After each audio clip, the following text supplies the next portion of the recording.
Dosis pediátrica no se recomienda, pero si el niño tiene dolor, ¿qué se hace? Se utiliza, ¿no? Entre un ketorolaco, un ketoprofeno, a veces usamos el ketoprofeno. ¿Por qué todas las literaturas dicen no en niños? Porque no hay ensayos clínicos en niños, más los niños sí tienen dolor, ¿no? Entonces cuando toca siempre lo utilizamos nomás. Si son 200 miligramos por día en adultos, eso lo dividen entre 50 y más o menos estamos entre 3,5 y 4 miligramos día. Ya por dosis probablemente sea 1 miligramo kilo dosis y eso lo puedo repetir cada 6 horas.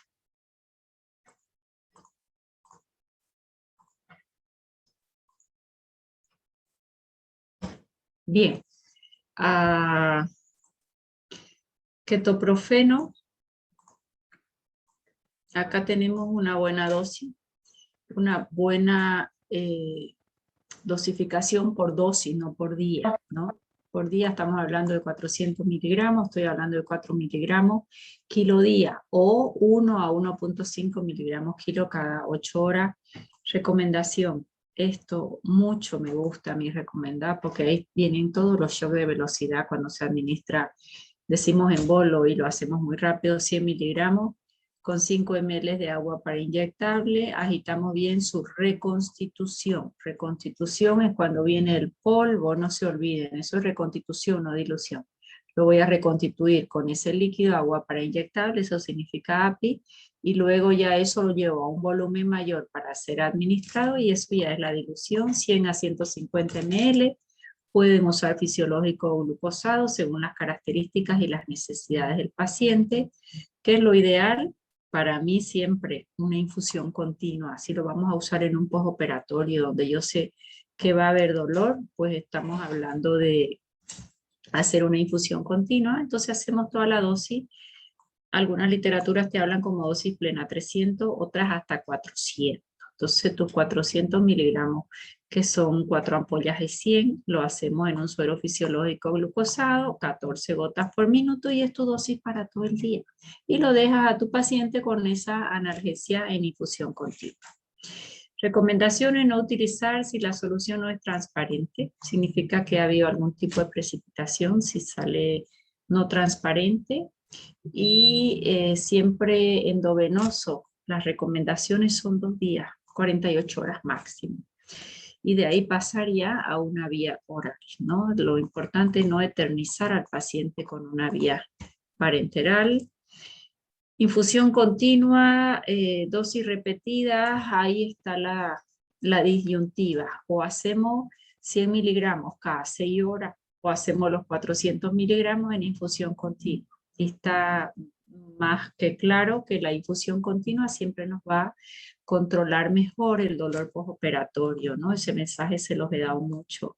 La perfusión continua mejor que las dosis repetidas. Entonces voy a garantizar una concentración estable del fármaco durante ese, generalmente digo postoperatorio cuando me refiero a paciente que ha sido sometido o un paciente que ha tenido un accidente y va a tener un dolor importante, ¿no? Su semivida de eliminación relativamente corta, por eso lo podemos usar inclusive cada 6 horas. ¿Qué es importante acá? Atraviesa barrera hematoencefálica, va a tener efectos centrales, inhibe la ciclooxigenasa también en el sistema nervioso central, que no lo hace la mayoría de los fármacos. Metabolismo hepático, sufre importante glucuronoconjugación, mucho más que un ketorolaco. Ketorolaco apenas se vio transformado un 10% y el 90% se iba por vía renal, pero en forma inalterada, ¿no? La eliminación es renal. Este va a ser más hepatotóxico que un ketorolaco.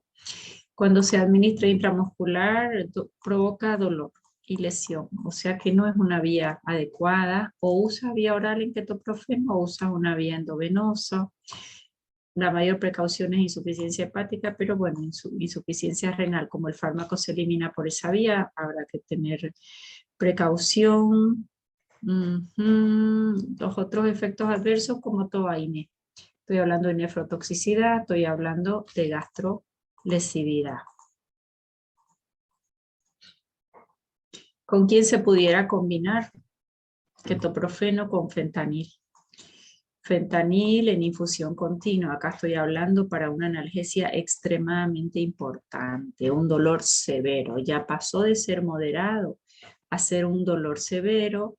Excelente analgesia con pocos efectos adversos en un dolor postoperatorio, una cirugía grande, muy dolorosa, con mucha manipulación, es una buena combinación. Estoy hablando de combinar un hipnoanalgésico con un AINE, ¿no? Combinación de un AINE con un opioide, excelente combinación. Por un lado, toda la vía del ácido araquidónico la vamos a bloquear con el COX-2. Recordar que también bloqueaba receptores NMDA, ¿no? Entonces tenía como un mecanismo extra de acción de analgesia central. Y si eso lo combinamos con un opioide, sí es una buena combinación. Entonces, fíjense, siempre en la segunda escala de la OMS, el AINE lo mantengo a dosis techo y voy sumando un hipnoanalgésico. De acuerdo a la intensidad del dolor, ya voy a buscar un hipnoanalgésico para dolor leve, moderado o severo. La discusión siempre, ¿qué prefieres, un ketorolaco o un ketoprofeno? Los dos tienen similar efectividad en cuanto a comparación de manejo de dolor postoperatorio. ¿En qué yo me tendría que basar para elegir uno del otro? Para mí lo más importante acá sería el riesgo de sangrado en el paciente, antecedentes de tu paciente, ¿no? Si hay una gastritis, si hay una úlcera, si tiene un antecedente de un cuadro hemorrágico cerebral, entonces ahí me quedo con un ketoprofeno. Pero los dos tienen casi similar efectividad analgésica. Ahí vamos a buscar de acuerdo al perfil de seguridad más que de efectividad, porque la efectividad es muy similar. Acá este cuadrito se los he dejado, que lo saqué de un estudio clínico que hicimos en el Hernández Vera, el manejo de control postoperatorio, como un buen protocolo para estos pacientes que están recién operados del postoperatorio. Los tres más usados, metamizol, ketorolaco y ketoprofeno. Se ha visto excelente analgesia. Si este metamizol saliendo de su postoperatorio le hacemos 2 gramos, que es su dosis techo, y de ahí le dejamos en infusión continua 24 horas, que entre toda la dosis del día, como máximo 100 miligramos kilo día, ¿no? Que son sus 6 a 8 gramos según el peso del paciente de la dipirona. Si es ketorolaco, podemos hacer una ampolla de 30 de inicio en bolo, muy diluida y lenta.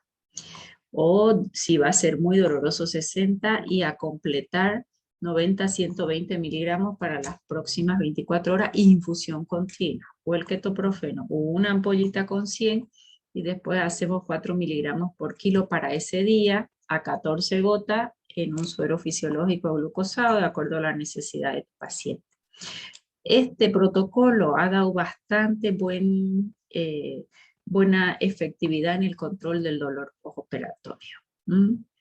Acá la recomendación de siempre, esa dosis de carga a mí siempre me gusta en 100 ml y pasar por lo menos en 15 minutos. Si es 30 es mejor. Siempre la recomendación de ellos es pasarla diluido por lo menos en 30 minutos y de ahí recién dejar tu infusión continua, ¿no? Si bien el ketorolaco te dice que sí, lo puedes hacer en bolo. Recomendación, diluye en 100, páselo en 15 minutos, eso es mucho más seguro para el paciente y para la vena del paciente también. ¿Ok? Dipirona, ketorolaco, ketoprofeno. ¿Preguntas? Dosis techo de ketoprofeno. Dosis techo por dosis. Dosis o día, cualquiera de las dos. A ver. 100 miligramos kilogramo día, doctor. Por dosis, Vizcarra. 100 miligramos dosis. Y son 300 o 400 miligramos día, que puedes hacerlo 100 cada 6 horas. Perfecto. Diclofenaco. ¿Quién sabe en qué forma farmacéutica viene el diclofenaco?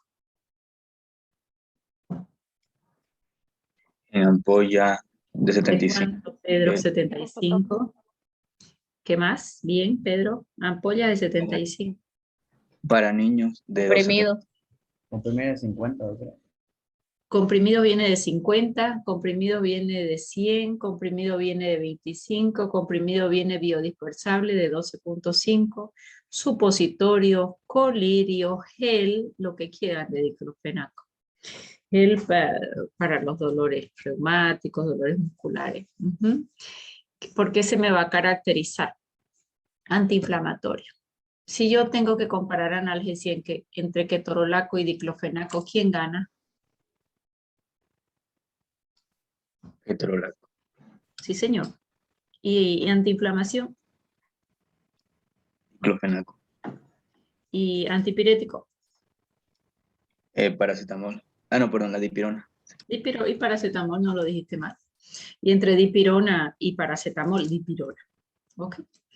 Dolores osteomusculares, excelente indicación. Dolores articulares, periarticulares. Cero dolor visceral. Para ningún dolor visceral. Buen antiinflamatorio. Ojo, no son antiinflamatorios rápidos. Si ya cortaron en una cirugía, ya se liberó la ciclooxigenasa, ¿qué va a hacer un inhibidor de ciclooxigenasa? Si ya se liberó, nada, ahí está la inflamación.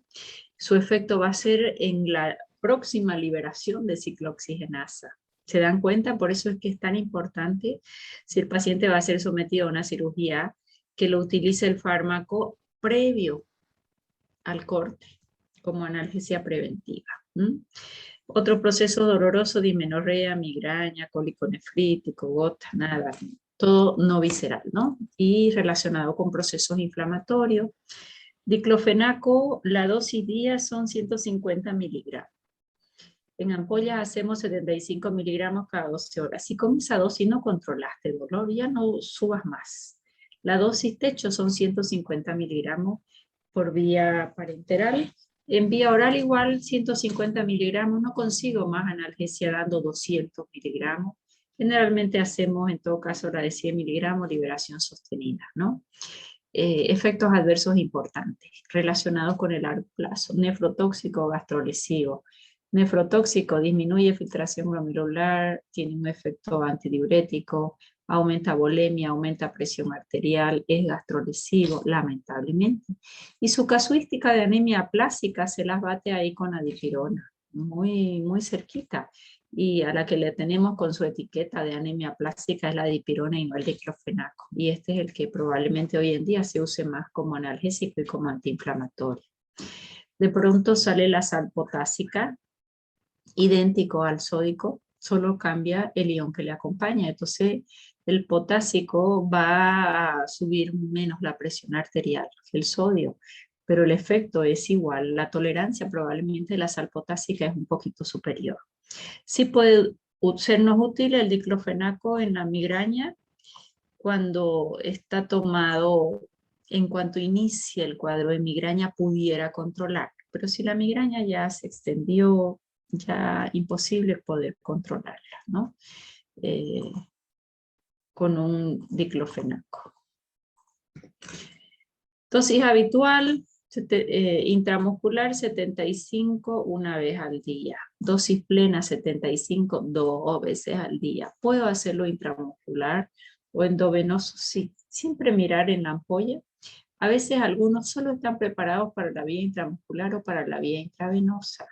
No siempre son comparables unos con otros. Eso depende de cada laboratorio. Ya siempre revisen cuando ustedes van a medicar algo, vayan, conozcan, miren, revisen. Por ejemplo, bueno, no voy a hablar de otro tipo de fármaco, la ceftriaxona, le iba a decir, es un antibiótico. La ampolla es la misma, pero ¿quién le acompaña? Su solvente para hacer la reconstitución para vía endovenoso o para vía intramuscular es diferente. Esa es la única diferencia. Pero la ampolla como tal es la misma, pero en la caja dice una endovenosa y la otra intramuscular. ¿Y cuál es la diferencia del solvente? La endovenosa tiene agua para inyectable y la que es de vía parenteral tiene lidocaína. ¿Qué es la lidocaína? ¿Qué va a pasar si la pongo endovenosa? ¿Quién sabe el mecanismo de acción de la lidocaína endovenosa? Han dado examen recién, Pedro. Bloquea los canales del sodio, doctora. Sí, Boris, perfecto. Bloquea canales al sodio. Bloquea canales al sodio y es un antiarrítmico y evita a la despolarización, ¿no? Entonces traería problemas. Y la colocan por vía intramuscular para que la liberación sea menos agresiva y menos dolorosa de la ceftriaxona cuando está combinada con lidocaína. A mí no me encantan las combinaciones con lidocaína, porque lo que duele al final es el pinchazo, y cuando están pinchando la lidocaína todavía no ha hecho efecto porque está dentro de la ampolla, ¿no? Bien, infusión continua, intermitente, la dosis la misma, 75 miligramos cada 12 horas. ¿Se puede hacer en suero fisiológico? Sí. En un dolor postoperatorio, 75 miligramos, no más de 150 miligramos día. Mayor dosis no se ha visto que tenga más analgesia. Para uso parenteral, máximo 2 días, como todos. Ahí hemos recomendado el ketoprofeno. Si son 2 días, la vía parenteral ideal, no más de 5 días, combinado la parenteral con la vía oral, el ketoprofeno también, diclofenaco lo mismo. Quise borrar y no pude borrar esto. Ya estoy. Las dosis de 1 a 12 años en vía oral o vía rectal, puedo usar de 1 a 3 miligramos kilo día, se lo puedo usar fraccionado, cada 6 o cada 8 horas. Pregunto, ¿y si yo uso en supositorio el diclofenaco, es menos gastrolesivo?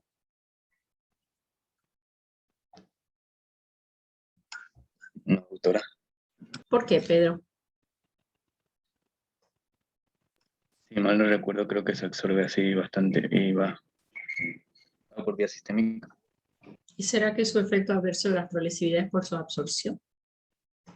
¿O por qué él es gastrolesivo? No sería gastrolesivo, doctora, porque presenta acción local únicamente. Acción local, pero sí se va a absorber cuando es liposoluble, se va a absorber en supositorio. Boris, a ver, piense. La pregunta es para todos. Como usted tiene gastritis, le voy a dar en supositorio para que no le haga gastritis. La pregunta es, si yo lo administro por vía rectal, ¿va a ser gastrolesivo o no? No. Por,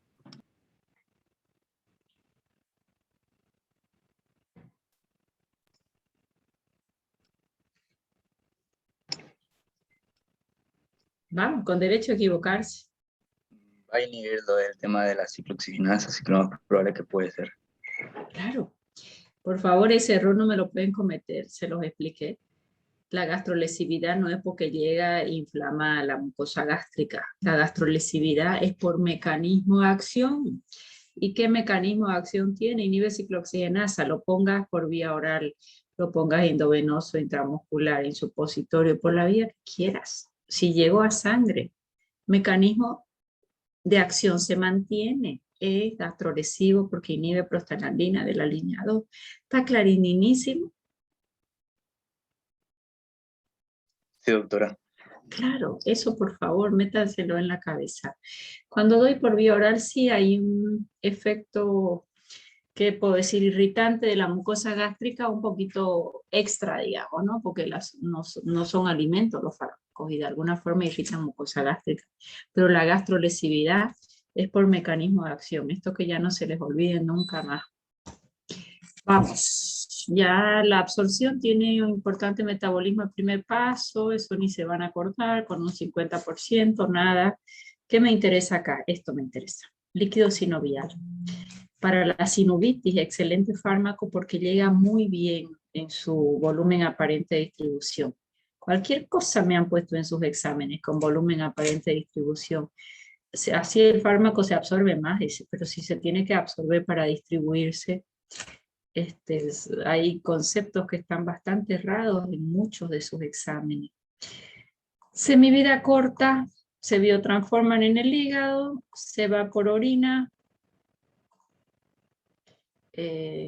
Nada, no hay nada extremadamente que yo tenga que recordar. Una farmacocinética usual de casi todos los fármacos.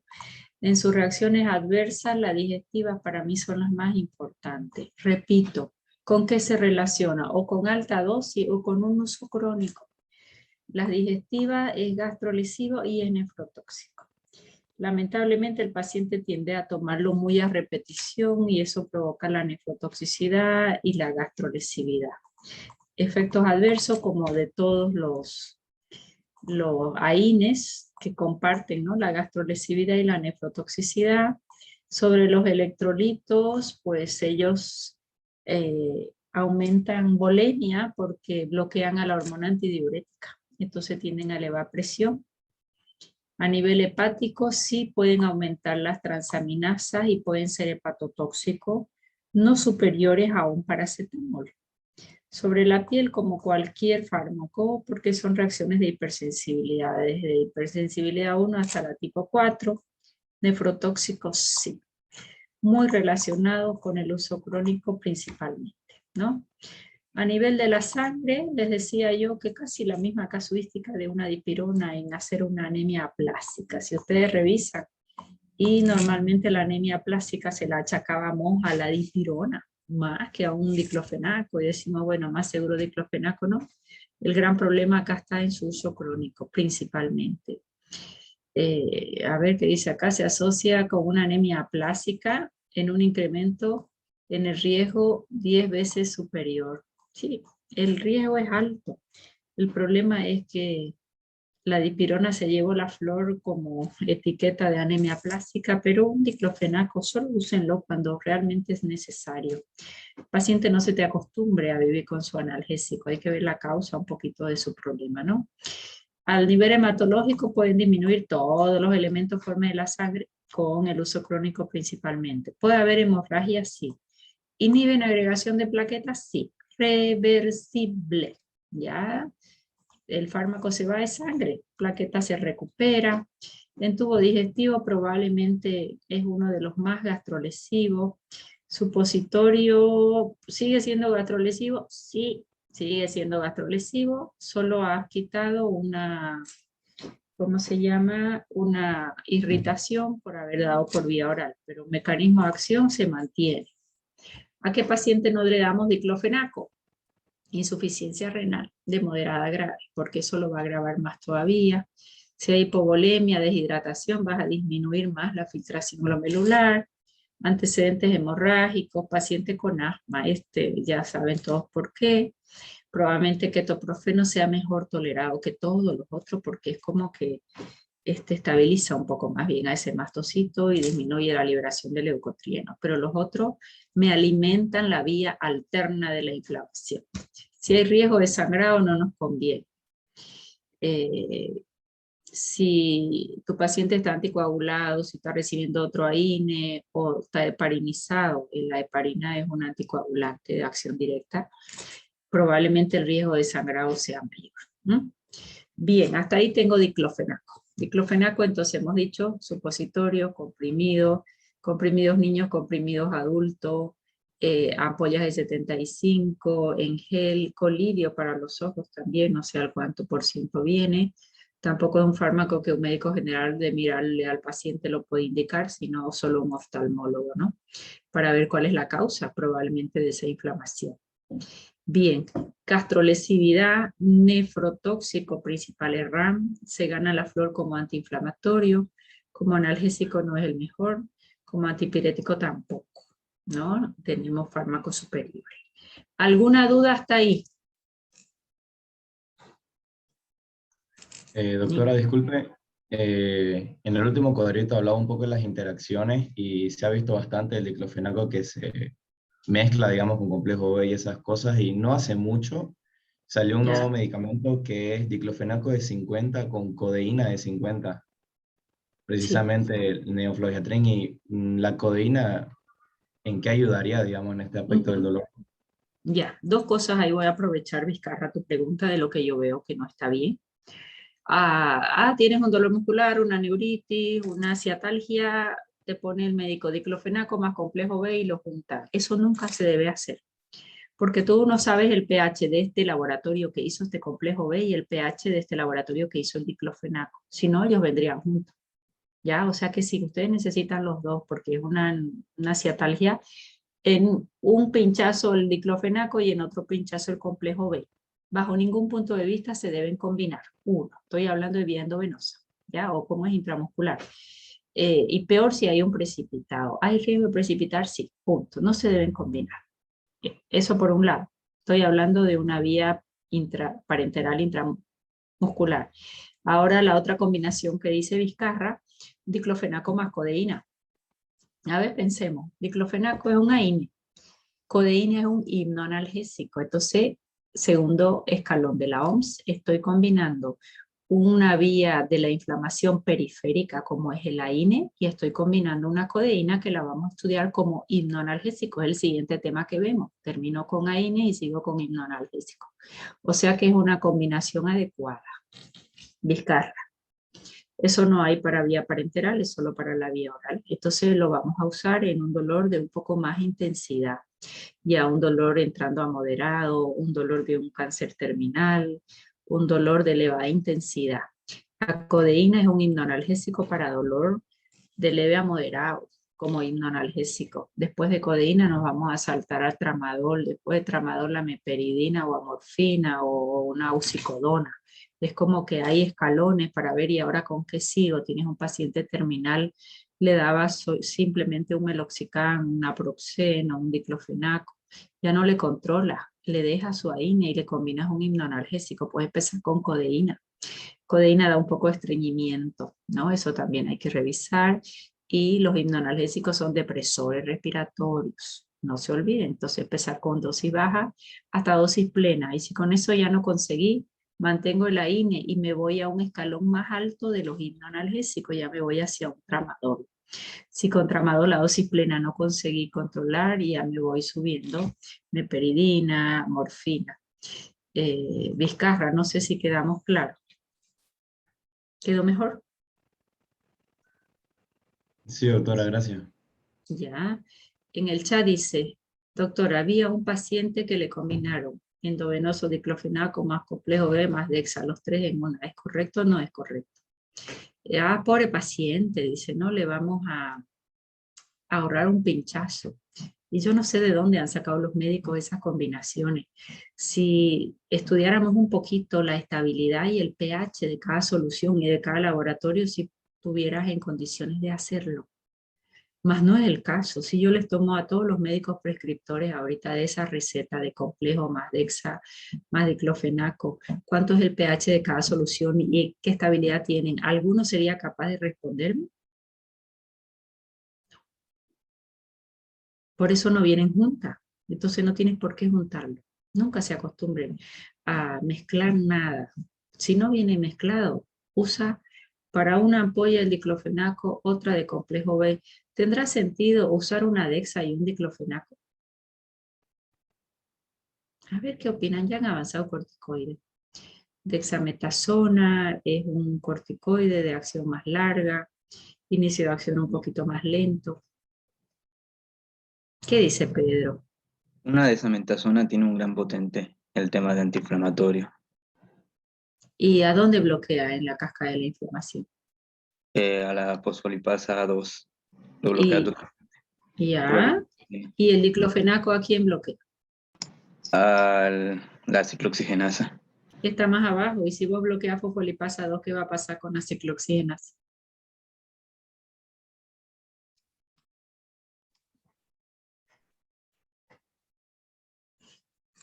Pues ya está bloqueado, así que Gracias, Pedro. ¿Tendrá sentido combinarlo el diclofenaco con la Dexa? la verdad no, doctora. Y en la misma jeringa, usa una Dexa y usa un complejo B en ampollas separadas.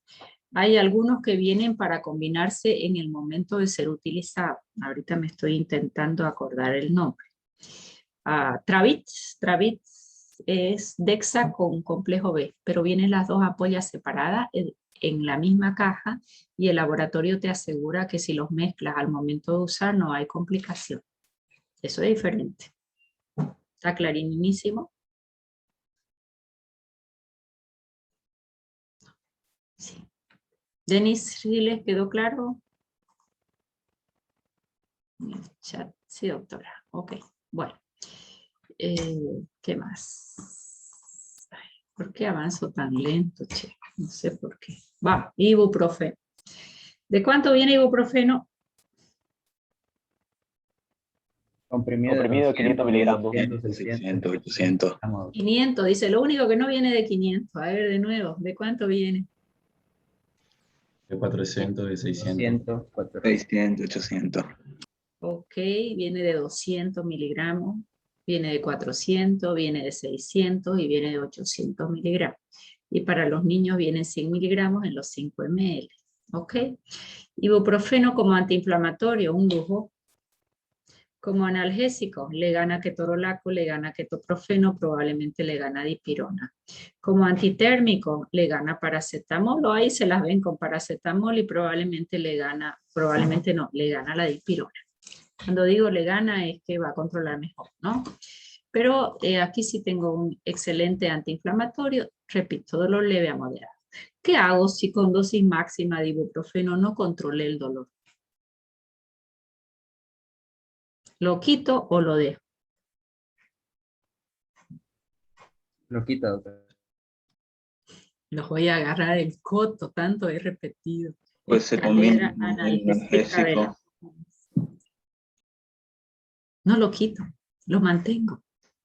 Más voy a aumentar uno de mecanismo de acción diferente, segundo escalón de la OMS. Mantengo el AINE y voy a poner un hipnoanalgésico que les he dicho, hemos hablado de la codeína recién, que hay para de más baja intensidad, moderado y de elevada intensidad.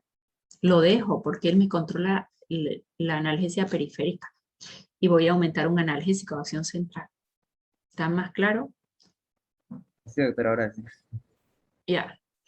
Antitérmico, le ganó dipirona, con paracetamol hay 50-50, mitad-mitad. Dismenorrea es el dolor menstrual, excelente efecto porque él bloquea las prostaglandinas. Encefalea, al inicio de una migraña nos puede servir, una vez se instaura la migraña ya no. En un dolor postoperatorio cuando el dolor no es de elevada intensidad. En una odontalgia, excelente actividad, procesos reumáticos, articulares, todo dolor no visceral. Dolores periarticulares, tiene buena llegada en las bursitis y en la tenosinovitis, en partes blandas, excelente llegada, o sea que se nos distribuye bien. Una dosis habitual, aquí está en gramos día, ¿no? ¿Yo con qué empezaría en un adulto? Generalmente empiezo con 400 miligramos cada 8 horas. ¿Puedo subir a 800 miligramos? Sí. Y dosis plena, 1,8 gramos día. 1,8 gramos día, sí, son 1800 miligramos. Perfecto, esa es la dosis como una dosis máxima. Si con eso ya no consigues el dolor, controlar dolor, lo mantienes y aumentas un hipnoanalgésico. Aumentas un analgésico para dolor con un mecanismo de acción del dolor central, este es solo para dolor periférico. En los niños extremadamente usado, porque antes se usaba aspirineta. Un proceso viral con aspirineta nos puede dar un síndrome Reye, con una encefalopatía importante, con una degeneración grasa de hígado. Entonces ya en los niños básicamente no se usa aspirina. Y sí, el ibuprofeno pasó a tomar una utilización elevada cuando relacionamos con inflamación el efecto hipertérmico, ¿no? Una amigdalitis, itis, inflamación y hay fiebre. Entonces, por dos mecanismos, por dos motivos lo doy. Es antiinflamatorio y además es antipirético y además es analgésico, ¿no? Entonces, muy utilizado, probablemente suplió a la aspirina alrededor de los últimos años. Dosis pediátrica, 10 miligramos por kilo cada 6 a 8 horas, esas son las dosis que generalmente hacemos, y no dar más de 40 miligramos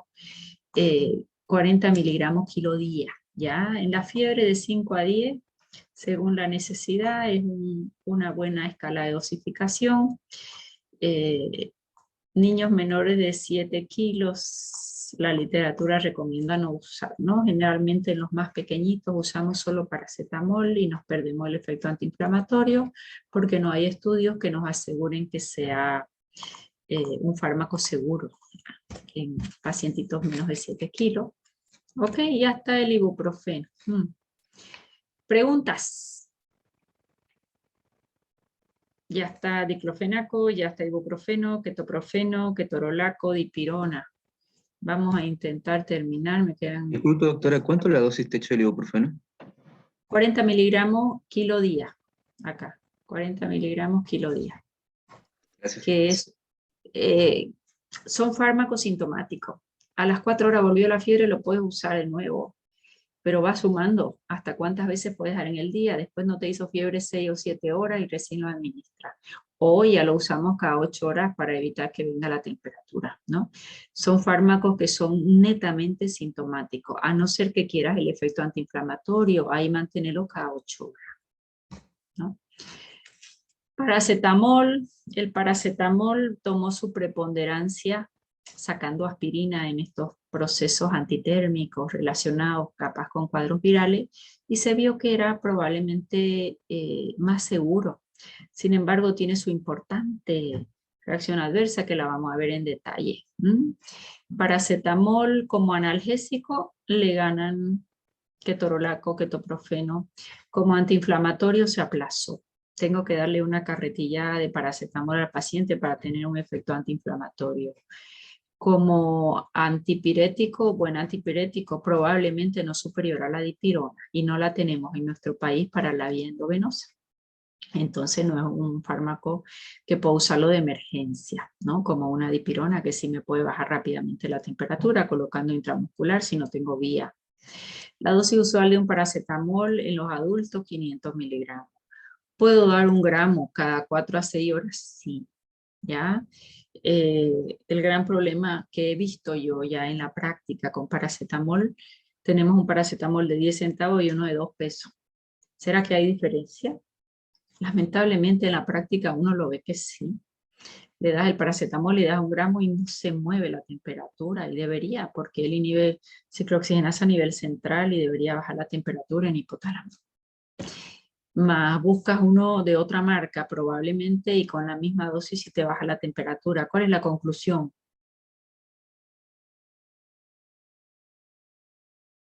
La misma dosis de los dos laboratorios diferentes.